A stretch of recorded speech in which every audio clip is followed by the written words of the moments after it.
to upna to akizom ahi Zomi Pentecostal Church UPC Nashville Tennessee USA ahi hi por pi te thukhil na bur pian lai siang thawin pasian khat bekom tua minin Jesu gupna bu chinga chi mo kisi ki na mo mai na nga to pa Jesu Christ min to ki tui phum na le kha siang tho nga hi chi ki tel na hi kha siang tho in thuwa piak bangin kam tuam to paw na te hi siang tho nun tak na to nun tak ten di aki hil di nga hi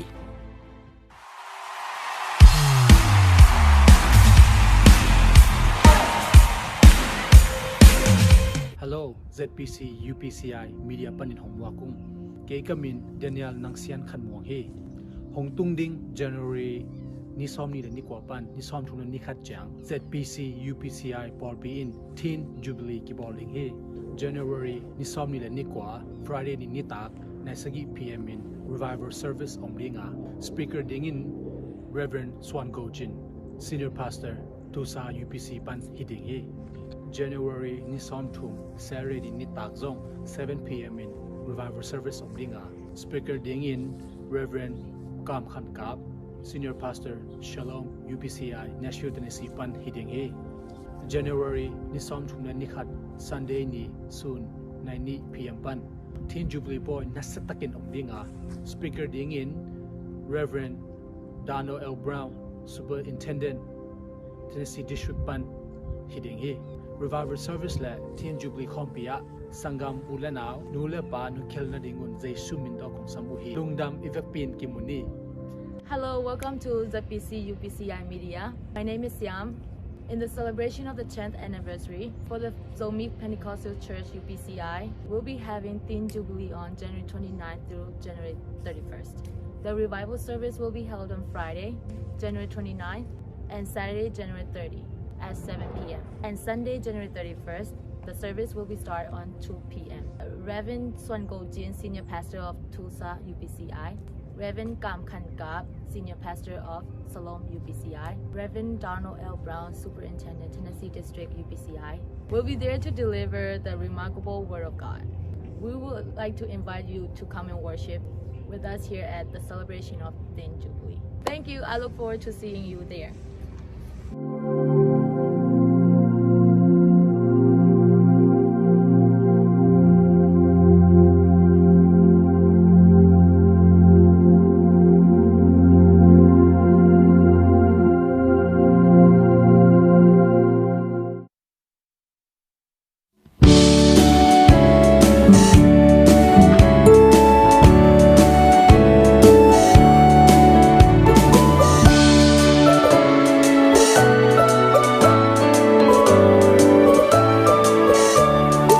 Ito pa Jesu ami siang thu te hong kai kho phum chia mi tam pi te ki nu sia ta dinga si tui kha ching lo ana tham dingo ka sial sial chiang sin lai hong phong lúa chia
Pentecostal piang chắc ta te o Giêsu nung vui na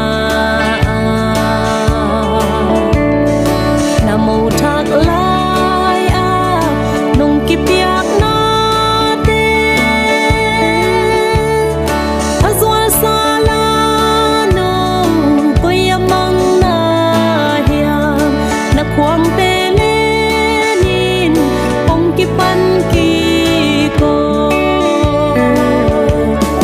Oh hallelujah Zion lam na le len kwang tum na lim nga bang bualin lam khom ve ni wala ya lung no swata na om hi hong pai un kha boala boal khom ve ni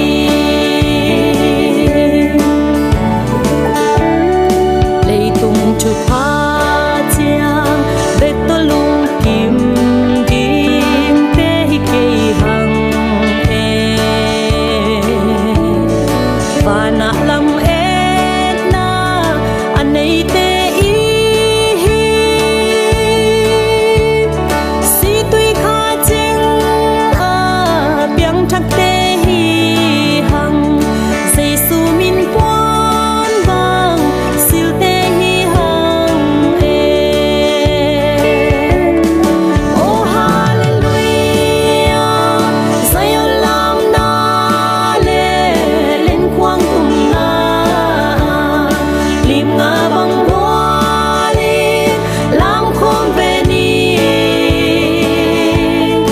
wala ya lung no swata nga om hi hong pai un kha boala boal khom ve ni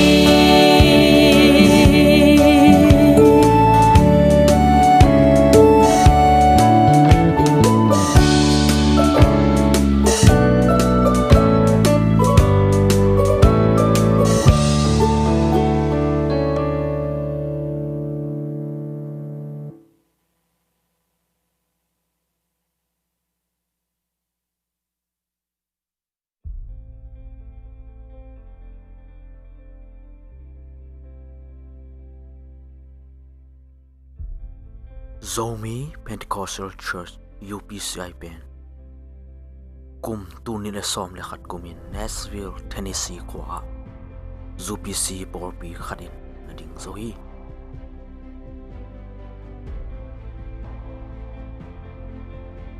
porpi adin zo Reverend Michael Lian Reverend Jinjasun Reverend Jinton Thang Reverend Dr. Swansaku tele panmun makai tele mi pi te kilung tuak na to pasian thupa piak porpi lian khari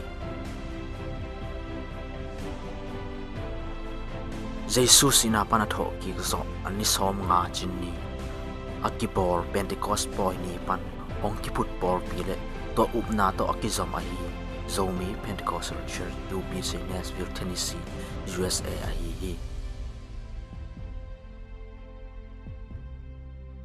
hi porpi te thukil na burpian lai siang thawin pasian khat bekom tua minin Jesu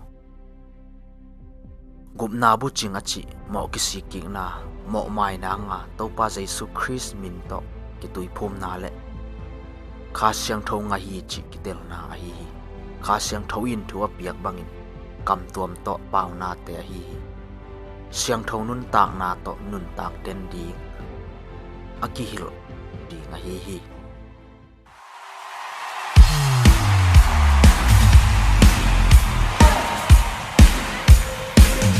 Hello ZPC UPCI Media Panin Homwakung Kay kamin Daniel nang sian khan muang he Hong tung ding January ni som ni ni kwapan ni som thun ni khat chang ZPC UPCI porpi in Teen Jubilee ki bowling he January ni som ni ni kwa Friday ni tak naisagi PM in Revival Service omlinga speaker ding in Reverend Swan Gojin Senior Pastor Tusa UPC pan hiding he January ni som thum Saturday ni tak zong 7 PM in Revival Service omlinga speaker ding in Reverend Kam Khan Kap, Senior Pastor Shalom UPCI Nashville Tennessee Pan Hiding He.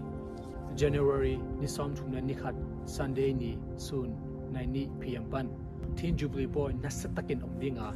Speaker dingin Reverend Dano L. Brown, Superintendent Tennessee District Pan Hiding He. Revival Service la Teen Jubilee Kompia Sangam Ulanao Nule Pa Nukelna Dingun Zay Sumindo Kung Samuhi Lungdam Ivakpin Kimuni. Hello, welcome to ZPC UPCI Media. My name is Siam. In the celebration of the 10th anniversary for the Zomik Pentecostal Church UPCI, we'll be having Teen Jubilee on January 29th through January 31st.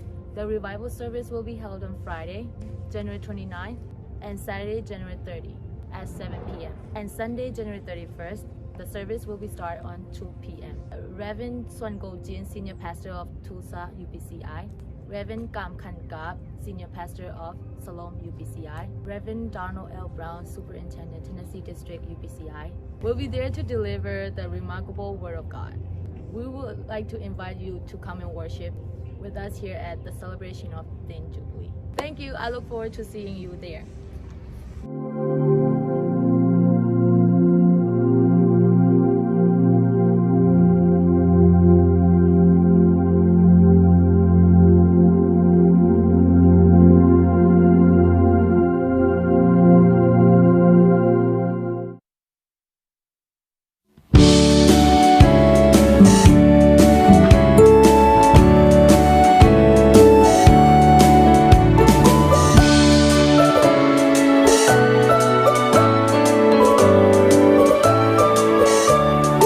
Itong pa Giêsu ami siang thu te hong kai ko phun chia mi tam pi te ki nu sia ta dinga si tui kha cheng lo an tham dingo ka sial sial chiang sin lai hong phong lúa chia oh hallelujah say lam na le lên khoang tum na lim nga bang bua lim lam khom ve ni wa la ya lung nop suat ta na om hi hong pai un kha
Pentecostal piang thak ta te o Giêsu nung zui na